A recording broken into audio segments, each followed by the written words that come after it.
Bienvenidos a otra emisión de Hablando con Propiedad Intelectual. Gracias por acompañarnos.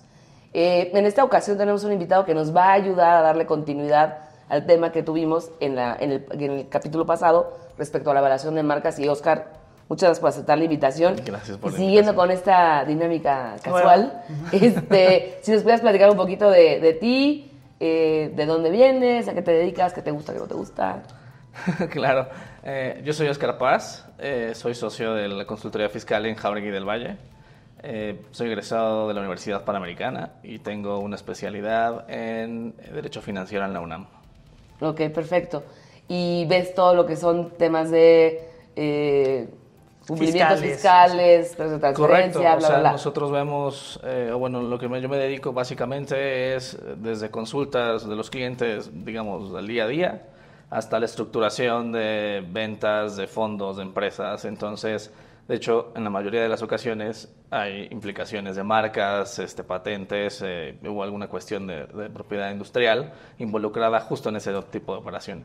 Perfecto. Y es muy importante porque creo que a los especialistas en propiedad intelectual siempre las cuestiones fiscales nos generan curiosidad, ¿no? Y más porque no siempre tenemos esa especialidad ni tampoco ese acercamiento, ¿no? No, curiosidad, y además yo creo que tenemos también la obligación porque si bien para muchas cuestiones de nuestra práctica el aspecto fiscal no es esencial en términos del día a día, ¿no? O sea, tú para inscribir una operación no necesitas tener una asesoría fiscal, ¿no? Tú puedes generar el trámite sin problema, pero sí es muy importante que uno alerte al cliente de que hay un aspecto fiscal que debe de validar con sus especialistas en materia fiscal. Sí, precisamente dando seguimiento al programa anterior cuando hablamos de la evaluación de activos intangibles específicamente en marcas, pero creo que sería muy importante que nos ayudaras a complementar cuáles son los efectos fiscales de las marcas.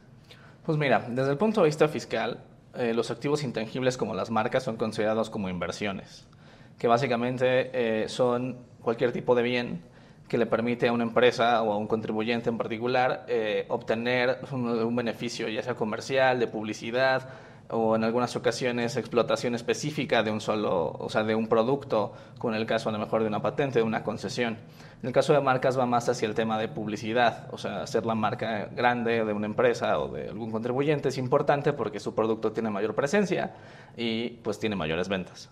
Entonces, se considera como una inversión. Ahora, la inversión tiene un tratamiento específico en materia fiscal, puesto que al ser un bien que va a durar en el tiempo, lo que hace la ley es que bajo ciertas circunstancias permite tomar parte del valor de esa marca o de ese bien como una deducción mediante la amortización. No lo puedes llevar a una deducción completa porque es un bien que va a perdurar muchos años. Entonces la ley te establece porcentajes en los cuales cada ejercicio tú puedes ir tomando la deducción de lo que te costó obtener esa marca o ese bien intangible. No en todos los casos se puede hacer, pero en los que sí se puede, puedes tomar ese porcentaje del precio o de lo que te costó como deducción en cada ejercicio. Y además también creo que, y ahí tiene mucho que ver con la evaluación de marcas que platicábamos, o sea, tú, por ejemplo, si yo quiero, no sé, si yo soy el dueño de una marca se registró hace 40 años, tiene un market share del 60%, 70%, no puedo pretender venderla a, bueno, pues es que pagué el registro y en aquella época me costó 10 pesos, ¿no? Y luego tiene 7 renovaciones que he pagado 5 y llegar a una cantidad de, bueno, pues la voy a vender en 80, porque pues sería quererle jugar chueco al fisco, ¿no? Es una operación, digamos, una evaluación artificial, en el sentido en que cualquier evaluación, lo que establece la ley, las leyes fiscales, es que tiene que estar a valor de mercado. El valor de mercado es un concepto que aparece mucho en las leyes fiscales y es que todas las operaciones tienen que estar justamente como lo mencionas para que los efectos sean correctos y el pago de impuestos sea correcto, tiene que estar a valor de mercado. De ahí la importancia de las evaluaciones. Justamente en una operación de venta, como bien dices, hay muchos casos en los cuales la marca se registró hace 20, 30 años Y en muchas ocasiones, sobre todo cuando hablamos de personas físicas, como que no tienen claro cuánto vale. Entonces de ahí se necesita un experto, que en México tradicionalmente son los corredores públicos. En algunas ocasiones puedes acudir a un especialista en precios de transferencia, que te diga exactamente cuál es el valor de mercado de tu marca en atención a criterios objetivos como ventas, estados financieros, etcétera, etcétera, de la sociedad, que ellos van a revisar y van a determinar, este es el valor de la marca y este es el precio, o sea, no necesariamente es el precio de venta, pero tiene que estar cercano a eso o hacer sentido con ese valor. Sí, también el tema de la titularidad, ¿no? Creo que es un tema bastante importante porque a veces decimos, bueno, quiero registrar la marca, X marca, pero tengo una sociedad que constituí, entonces en algunas ocasiones se opta por registrarla a nombre de la sociedad o a nombre de la persona física, ¿no? Pero considero que debe haber factores específicos para determinar si hacerlo a nombre de la sociedad o hacerlo a nombre de la persona física o uno de los socios, ¿no? Correcto, ahí implica muchos temas legales, algunos temas a lo mejor de estructuración de los flujos de la empresa. También tiene que ver ocasiones con el tema de quién desarrolló específicamente la marca, ¿no? Porque hay digamos, aspectos que están fuera del marco legal que también tienen que ser considerados, que muchas veces uno de los socios, como bien dice, a ver, pero la marca la hice yo. O sea, sí eres mi socio, pero yo la desarrollé, entonces lo justo es que esté a mi nombre. Eso tiene también otra serie de implicaciones en las cuales, o sea, obviamente, si uno de los socios es el titular de la marca, pero quien realmente explota la marca es la empresa, entonces, desde el punto de vista fiscal, tiene que existir una contraprestación. No puede ser de manera gratuita que la empresa explote una marca de la cual no es titular, porque entonces ahí está usando un bien que no es suyo, digamos, de manera inapropiada, no inapropiada, sino indebida, en el sentido de que tiene que haber un pago al titular de la marca por el uso de eso, porque la empresa se está beneficiando económicamente de ello. Entonces ahí es donde entra justamente el tema de la evaluación para saber cuánto vale la marca. Dos, un estudio de precios de transferencia para saber cuál va a ser el monto correcto de la regalía, porque hay que saber el valor de mercado de la marca y el valor de mercado de la regalía. Si fuera una operación entre terceros, ¿cuánto estaría un tercero dispuesto a cobrar por dar una licencia de su marca? Entonces, ahí también es una forma en la cual, en este caso específico hipotético que estamos mencionando, el socio podría obtener un ingreso de la sociedad distinto de dividendos o de otro tipo de ingresos a través de la licencia de la marca. Ahora, ¿por qué hacerlo en una empresa? Bueno, pues en realidad creo que desde un punto de vista, fuera del tema económico que mencionamos ahorita, desde el punto de vista igual del negocio, hace sentido que si la marca es quien explota, la empresa es quien explota la marca, sea ella quien sea la titular de la marca. También tiene que ver con otro tipo de operaciones, ¿no? En el caso de empresas mexicanas, muchas veces llega un fondo extranjero o una empresa más grande que está interesada en adquirir el negocio y pues obviamente... Con la marca dentro. Exactamente, o sea, lo que va a hacer el comprador es de, me interesa tu negocio, incluyendo la marca, entonces aporta la marca o vende la marca o hace algo, transfiere la titularidad de la marca a la empresa en la que estoy interesado. Entonces, justamente en ese tipo de operaciones, en donde obviamente también es muy importante la participación de los abogados en materia de propiedad industrial, pero hay que cuidar los aspectos fiscales porque eventualmente la autoridad podría llegar a revisar esa operación y si no se cuidan esos detalles de a qué valor, cuánto hay que cobrar, cómo lo vas a hacer, puede generar una contingencia. Claro, no es tan fácil decir, a ver, yo soy socia de esta empresa, la marca la ideé yo, la registro a mi nombre y tú de regalía por usar la empresa me vas a pagar 10 millones de pesos mensuales, ¿no? Exacto. Porque se puede ver mal. Y más que ver mal, más que puede ver dar mal, pie a puede una dar estimación a una estimación por parte de la autoridad fiscal. Es correcto, o sea, la autoridad fiscal al momento de revisar a la empresa por cualquier causa... Sí, porque pagas 10 millones mensuales. Es correcto, la autoridad va a llegar y puede revisarlo por X cosa, ¿no? O sea, lo que sea.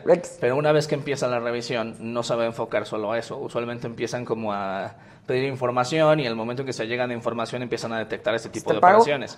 Entonces, el momento en que, en el ejemplo que pones, la sociedad le paga 10 millones de pesos mensuales al socio por una marca que exageré un poco, pero no está soportado ese pago de manera correcta, va a tener consecuencias. Por un lado, probablemente el socio sí está acumulando, supongamos que está acumulando el ingreso de manera correcta, pero el problema va a ser la sociedad, porque si tú estás pagando una regalía que no es a valor de mercado y la consecuencia es en automático no es deducible, y el IVA no es acreditable. Entonces, todo eso se vuelve un costo para la empresa porque cualquier efecto que le haya dado ese pago desde el punto de vista fiscal lo tiene que deshacer y revertir hacia... Y no solo en ese ejercicio, probablemente 5 ejercicios para atrás, porque recordemos que la autoridad fiscal tiene facultades para revisar no solo el ejercicio corriente, sino 5 ejercicios hacia atrás. Entonces, en un pago de 10 millones de pesos mensuales, pues imagínate el impacto. Sí, porque o sea, al final del día tú ese pago de regalías lo deduces y disminuyes la base La base de impuestos sobre ¿no? la renta, y además la regalía tiene efectos en IVA también.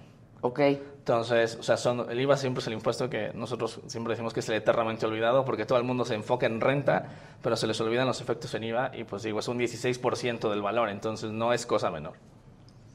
Y hay que importante asesorarte, ¿no? Porque yo sí he visto casos en donde un cliente me dice, no, ya decidimos y entonces le vamos a pasar la marca al socio porque vamos a pagarle regalías, y luego cuando ya empiezas a investigar un poquito, la regalía es una cosa irreal que no tiene un soporte y eventualmente se vuelve una contingencia. Irreal hacia arriba y hacia abajo también, porque hay veces también ese es otro. que le cobran, o sea, me he visto casos de clientes en los cuales de repente dicen, es que por operación, o sea, por una política global decidimos que todas las marcas se van a concentrar en X jurisdicción.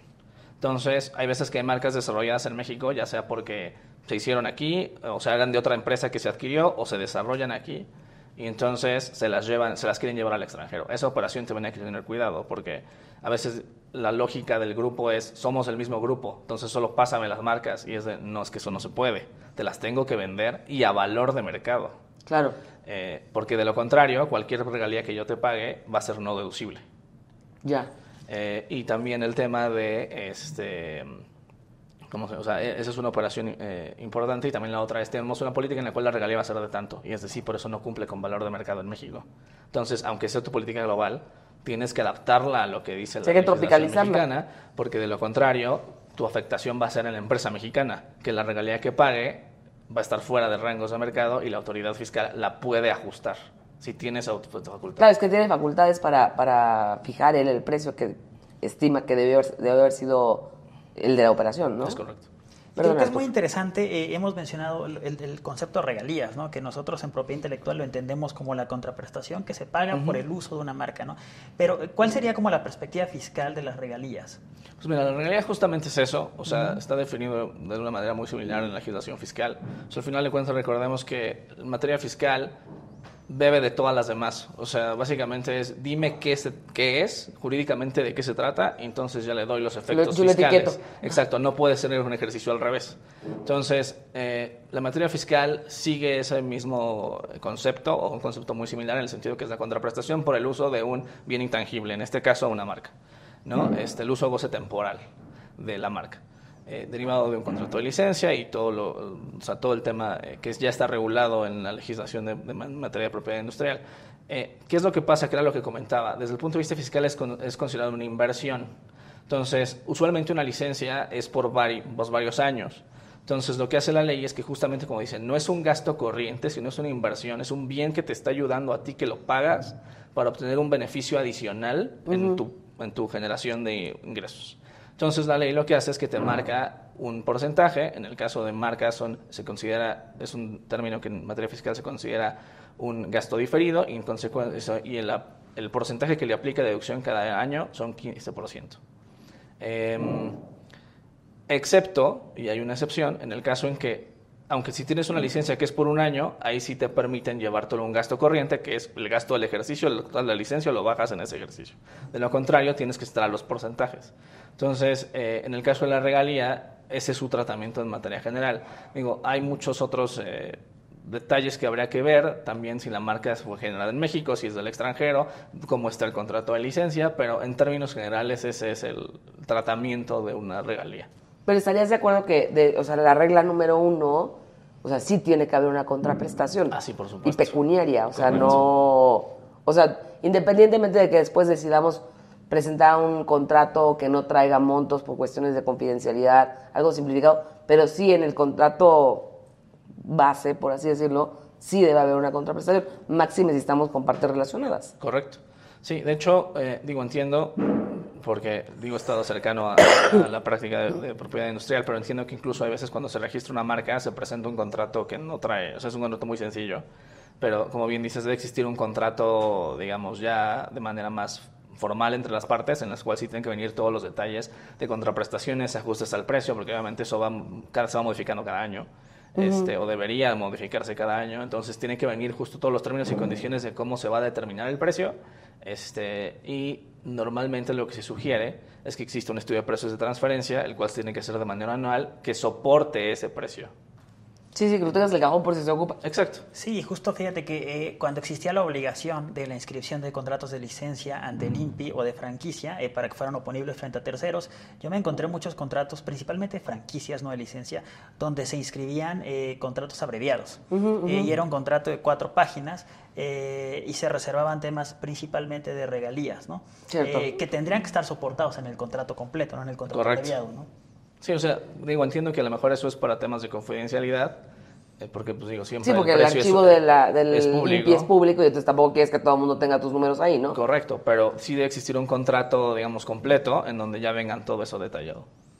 Oye, regresando, por ejemplo, a lo que hemos platicado en otros programas sobre recomendaciones a pymes y a personas que están empezando con sus propios negocios, entiendo que el tener un activo intangible, en este caso una marca, tiene como consecuencia ciertas obligaciones fiscales, ¿no? Entonces, ¿qué recomendaciones podrías dar? Digamos que yo abro una cafetería y tengo una marca, ¿tengo alguna obligación fiscal? Pues nada más que una obligación fiscal derivada de la marca, es recomendable que si se tiene ya o se piensa en desarrollar un negocio, sí se cuiden todos los temas de registros y sobre todo en el caso de marcas, ¿no? Porque, digo, sí he visto el caso de algunas personas que comenzaron con negocios pymes, como bien lo mencionas, y digo, por alguna razón lograron el éxito y ahora hay interés de otras empresas o a lo mejor quieren entrar en negociaciones o quieren obtener un crédito, y siempre el tener la marca registrada te permite llevarla a estados financieros y te permite presentar pues la situación real de la empresa, porque la verdad es que las marcas sí valen, claro, sobre todo por lo que producen. Entonces, eso, si bien a lo mejor no tiene un efecto fiscal como tal inmediato, pero sí te genera valor en la empresa y entonces te permite pues tener acceso a lo mejor a otro tipo de negociaciones o de créditos que podrías obtener si lo presentas en tus estados financieros de manera correcta. Claro, sí, lo que es que, como bien dices, todo empieza y además al final del día yo creo que cualquier transnacional inclusive algún día fue pyme o algún día fue idea de un emprendedor, o sea, las empresas no nacen de la nada. Sí, la gente no nace de 40, ¿no? Exacto. La gente no nace de 40 años. Al final del día pues empiezas de bebé, ventas y demás, ¿no? Pero como que cuando estás en ese proceso de empezar el negocio, de que tienes la idea, de que se te ocurrió, este tipo de cuestiones no las tomas en cuenta. Entonces, bueno, le meten, sobre todo hoy en día que no muchos negocios están en redes sociales, ¿no? Entonces, crean el perfil de Instagram y creen que con eso ya están registrados. Y cuando llega un inversionista y te dice, bueno, a ver qué tienes, ¿no? Enséñame. Y parte de eso es el que la marca esté en orden. Y luego a mí lo que yo he visto con emprendedores es que es, bueno, como no tengo todavía la sociedad y no tengo la cuenta de la sociedad, porque digo, fiscalmente luego también es una complejidad los pagos. Es complejo. Presentan a mi nombre y ya luego vemos. Y ya luego vemos, lo posponen, o cuando ya pasó cierto tiempo, la marca ya tiene cierto reconocimiento, la quieren pasar como si fuera cualquier cosa a precio de lo que le cobró el abogado y los aprovechamientos. Y sí, no está bien. Y eso no está bien.